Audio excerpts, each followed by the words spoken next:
Hello. So this is gonna be a video I don't think I've done before. I know I haven't done before.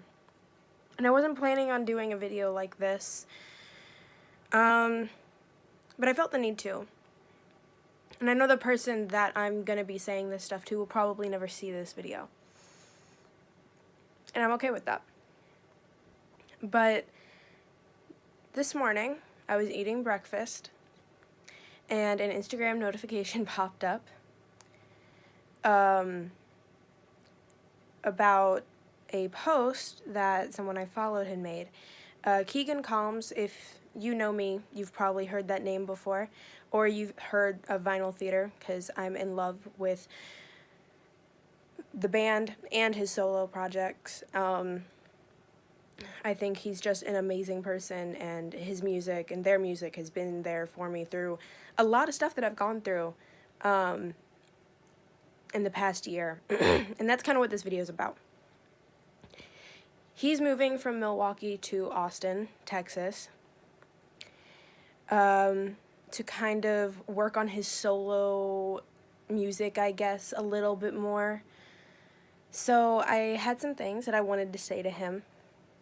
And like I said, I know he's probably never going to see this video, but I guess it's a little bit more for me than it is for him.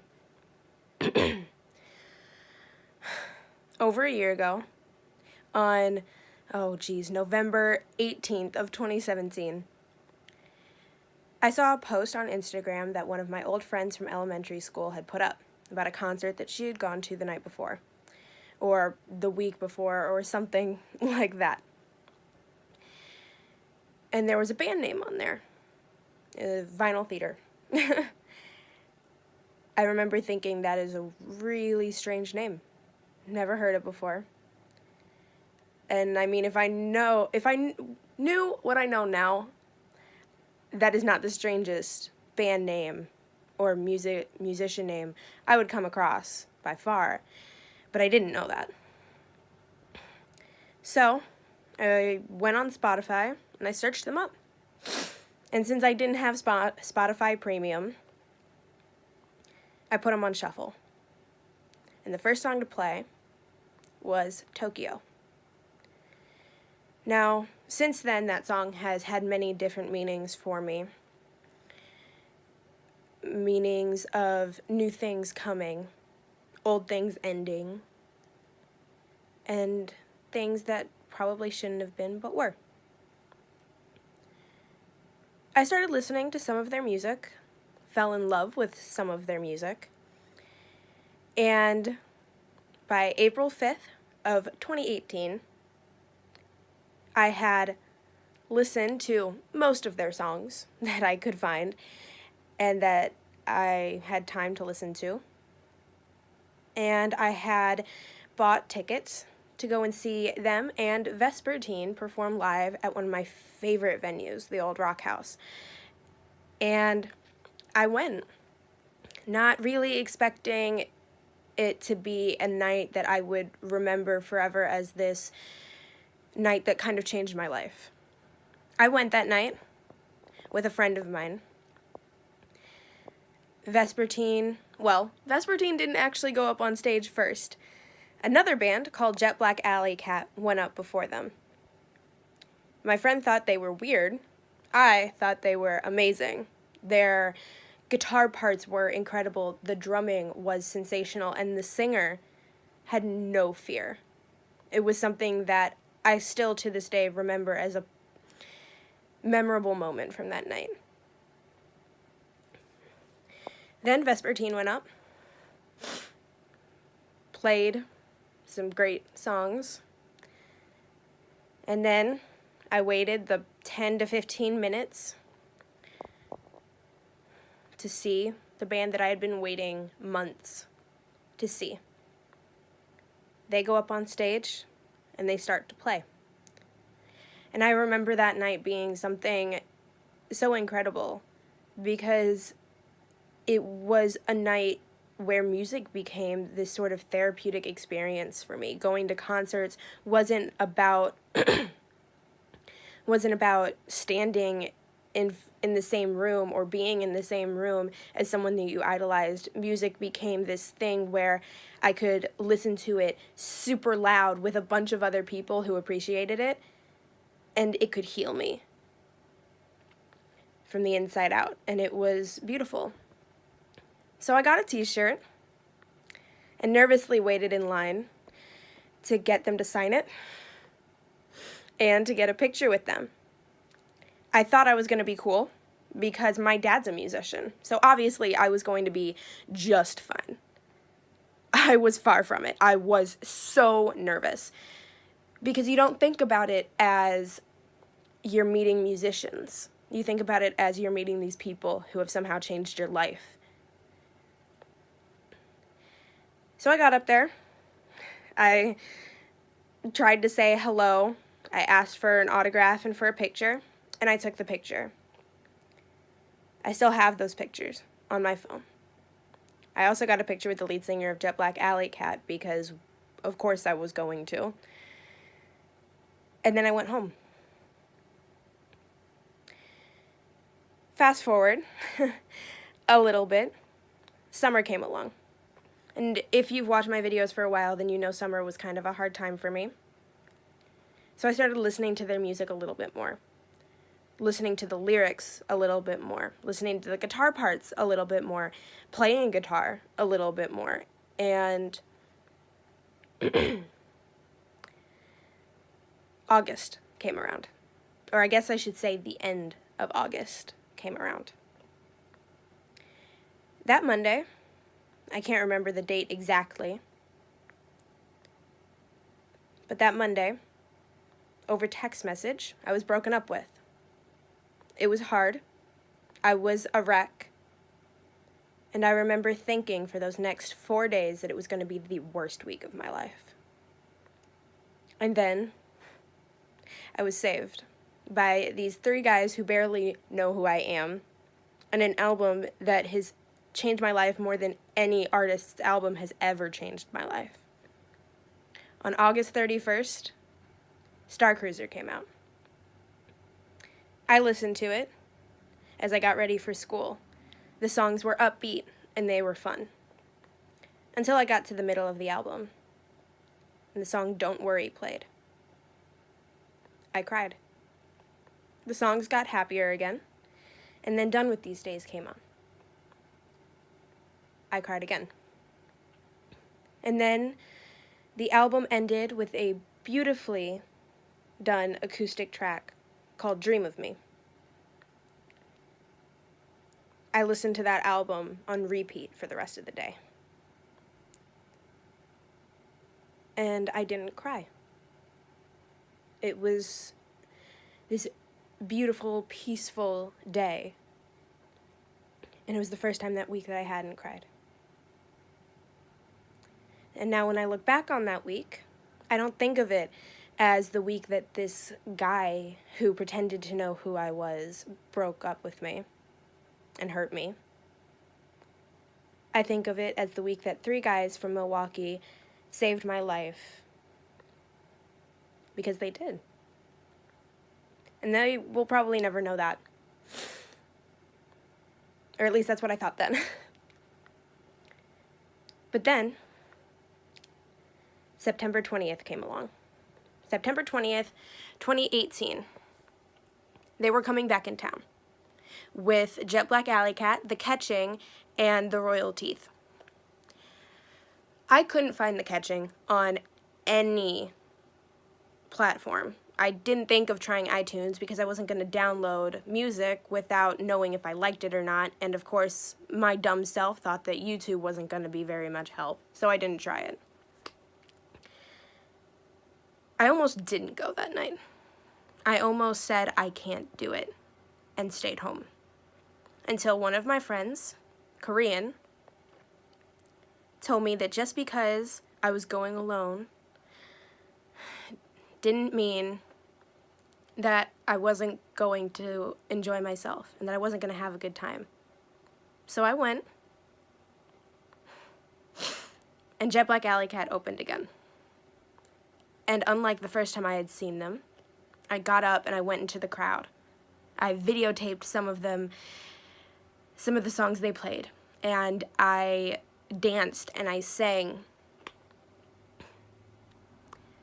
And then the Catching came on. I didn't know if I was going to like them at first. Honestly, I didn't think I liked them at first, which I would never, ever tell them now. But, you know, I didn't think I was going to like them because they weren't exactly the same as Vinyl Theater. And then they played Come Together by the Beatles, and I lost it. I completely fell in love. I think I have like 5 videos of them playing that song on my phone. And suddenly, I was immersed into another section. But that's for another time. Vinyl Theater came on after Royal Teeth. They came on stage in their spacesuits and picked up their instruments, or sat down at their instruments, and began to play. I didn't think they were going to play Don't Worry. I didn't think they were going to. But they did. And I remember sitting there, or standing there, really, really close to the stage behind these 2 really creepy, kind of stalkerish fans, and videotaping the whole song. I didn't cry. I laughed, and I smiled, and I appreciated it for what it was. So I made a promise with myself that this time I wasn't going to flub. I wasn't going to just say, "Hi, can you sign this and take a picture with me?" I was going to tell them what they had done for me the past year that I had known of them. So that's what I did. I got a t-shirt. I was the first person in line. As I saw them standing up by the stage, I got a little nervous. I didn't want to interrupt them because they were talking about how they were going to pack up their instruments or something like that. I don't really know. I wasn't going to eavesdrop. But I went up, and as they were signing my t-shirt, I said to them that when Star Cruiser came out, it was one of the worst weeks of my life. And they helped me so much. I don't know if it actually stuck with them or not, but I will forever remember that moment as something that changed my life. Because that next day, I wrote a script called Star Cruiser. And then, after that, I wrote 3 other ones: Origami, Electrogram, and Gold. Based off of them and their music, and a story about a girl named Star and her band, the New Machines. Of course, I was not expecting that the movies were going to be actually made, and of course they're not going to. But it was more about helping me, I think, and getting to know the music a lot more than I had.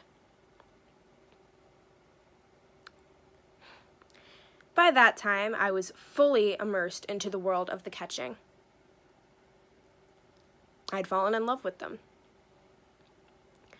So I wrote a script called Catch This. And the day after Thanksgiving, I messaged the lead singer and asked him if I could bring it to his show so that they could read it. To my surprise, 2 days later, I woke up with an answer. He would be waiting for it, and he was excited for it. I was so excited, I went to my friend's house and told her about everything.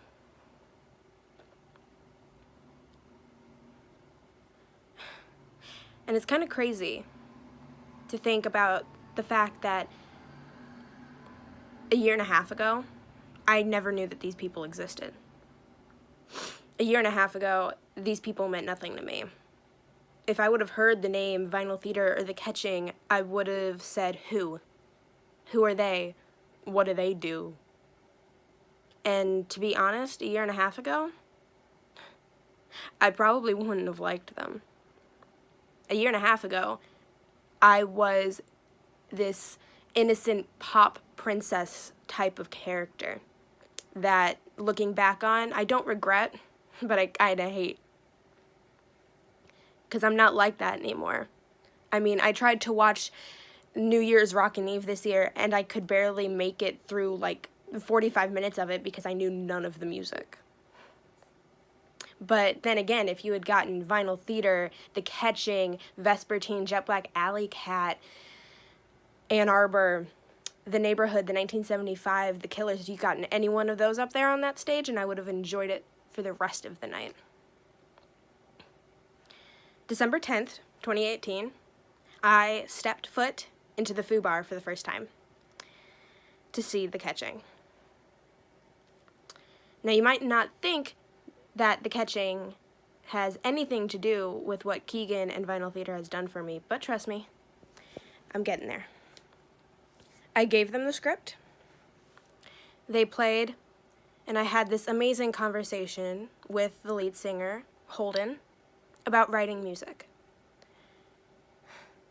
I didn't think it was going to click for me, but the next day, sitting in science class, I opened Instagram, and a post from Keegan was on my feed about a solo track of his that he had just released called Erase Me. And since I had gotten rid of Spotify a long time ago, kind of in protest of how you had to pay to listen to the songs that you wanted to actually hear, I used Amazon Music, not expecting that his songs would be on there, or not expecting that there would be more than one. But I went on there, and I saw two songs, Hold On To You and Erase Me. I listened to them on shuffle, back to back, for pretty much the rest of the class. Then I went to lunch, played some guitar, and came back to class. I was sitting there working on my paper, some coloring sheet she wanted us to do about DNA and RNA, and Erase Me came on. And it was like something just clicked. As my friend looked at me crazily, searching for a notebook or a piece of paper in my bag, I had these words to a song perfectly laid out in my head just because of this song by a man that a year and a half ago I didn't even know existed. That was in December. Since then, he's released 2 other songs, Solo and Bring You Back. But those songs weren't even in my head on Wednesday, the 12th of December, 2018. I thought I was going to be seeing him again. It would have been the first time since we broke up, and I was terrified. I thought I could handle it. I went to therapy, and I told my therapist, I can handle this. I'll be okay. If I see him, I'll say what I have to say, maybe just a hello, or a leave me alone, or something like that, and I'll move on. But as I got to school, I realized I couldn't handle it. I was terrified. I didn't want to see him. I was crying uncontrollably. I was having panic attacks constantly. I couldn't stop. And those 2 songs that I'd been listening to, I kept playing them back and forth as I walked the halls. And then he texted me back saying he wasn't going to make it. And I breathed a sigh of relief. Because even though the memories of last year's winter show, with him and I being together, were still in my head, I didn't have to think about what it would be like to see him again, because I wasn't ready for it. I brought in the new year to Do It All Again by The Catching, because even though the year had kind of sucked, I wouldn't have traded those life lessons for anything.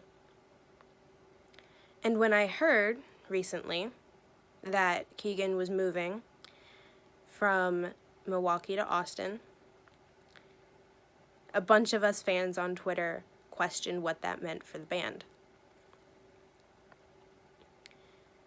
Of course, I knew that he knew what he was doing, and I wasn't questioning him I wasn't saying he shouldn't be doing that. He shouldn't be venturing out and figuring out things for himself.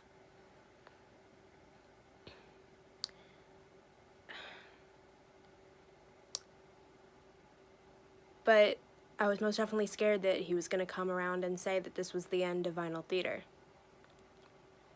Because, like I said, I'd only been a fan of theirs for a little over a year. And they had done so much for me, and there was so much more that they had left to do. And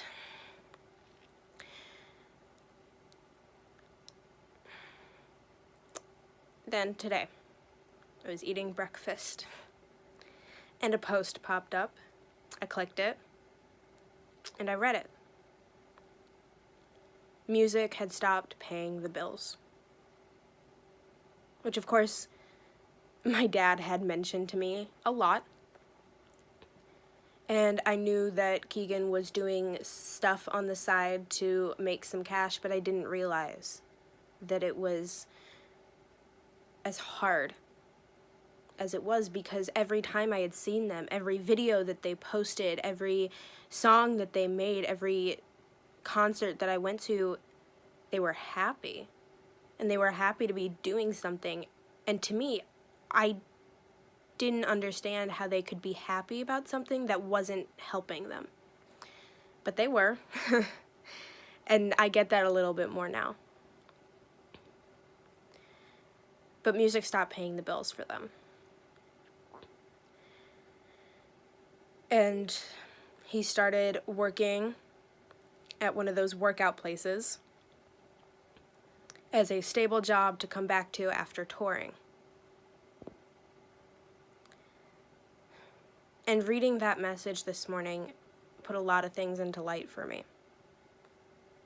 I want to go out and I want to do what they do. I want to do what they do. I want to do what The Catching does, what Jet Black Alley Cat does, what all of those bands that have helped me survive do. But I also realize that if I go out and I don't have something to fall back on, if I don't go to college, if I don't get a degree, then I could be damaging my future. And of course I was already planning on going to college, but I had no idea what I wanted to do. I still don't really know.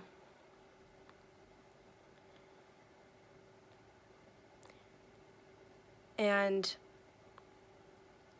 even though this looks like it's possibly the end of vinyl theater, at least for now, it's not the end of him. And I know that whatever music he puts out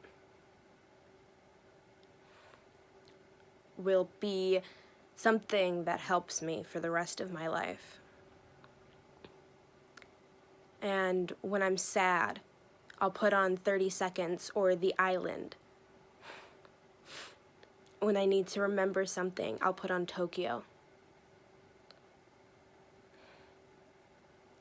When I need to cry, I'll put on Don't Worry, Done With These Days, or Dream of Me. And when I need to remember why I'm trying to start a band, and how I got the name for my band, and how I have the guts to even try, I'll put on The New Machines. Because that's the name of my band. That's the band of the name in the scripts that I wrote about their music.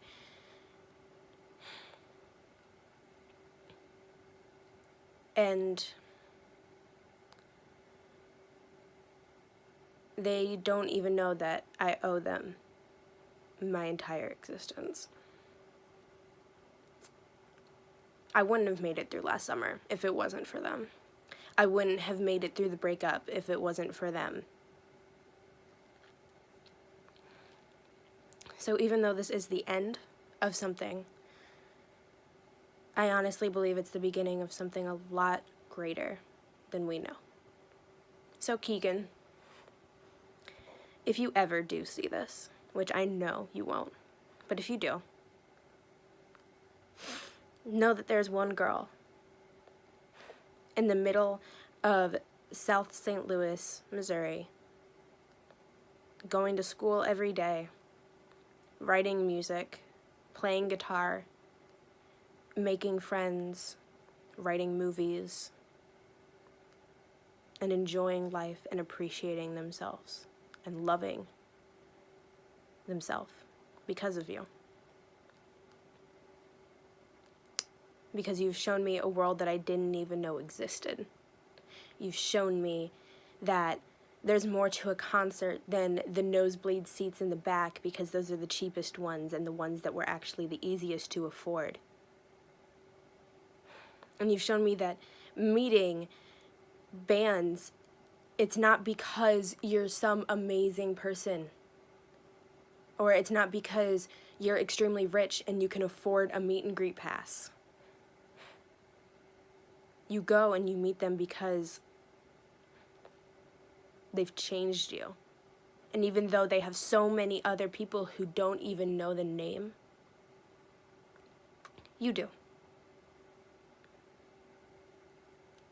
I'm so proud of you.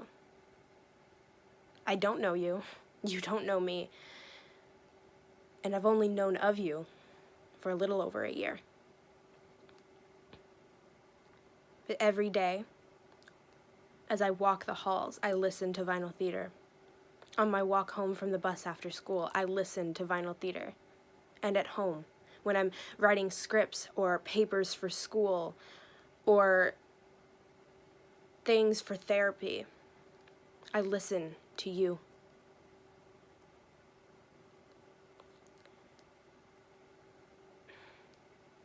And it's because of you that I am the person that I am today.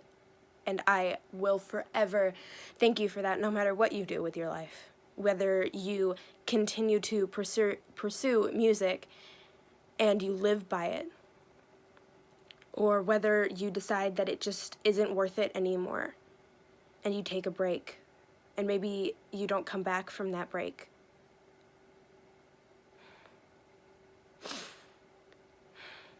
Because you have done more for me than you will ever know. And even though this means I probably won't get to see you live this year, I think I can live with that. Because if I need a live concert, I'll close my eyes and I'll put in my earbuds and I'll listen to you. And I'll play your music at my charity show. I'll learn the guitar solo to Breaking Up My Bones and the high notes on Don't Worry.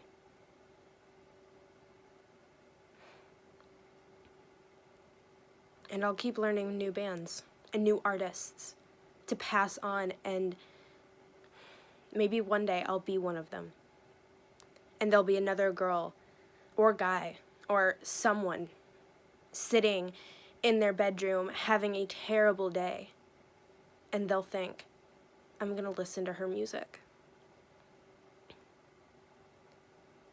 And it won't be because I listened to the artists on the radio, or I went to sold out shows at stadiums. It'll be because I found you guys, and I found you, and I found The Catching, and I found Brawny, and I found A Summer High, and Ann Arbor, and all of these people I never knew about. And that's when I will know that I've officially accomplished my goal. When there's one girl or guy or someone saying that they want to listen to my music so that they can feel better. Because I know what that's like. Your music has spoken volumes. It's like you've pulled the words out of my head every time you put out a song, every time you put out a video of you playing a song that you may or may not release. That's exactly what it feels like every time I hear you sing. So Keegan, just do a good job out there. Have fun in Austin, meet new people, make new sounds, sing new words.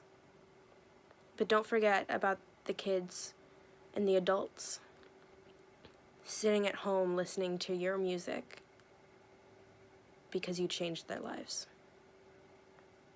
and I hope to see you again soon.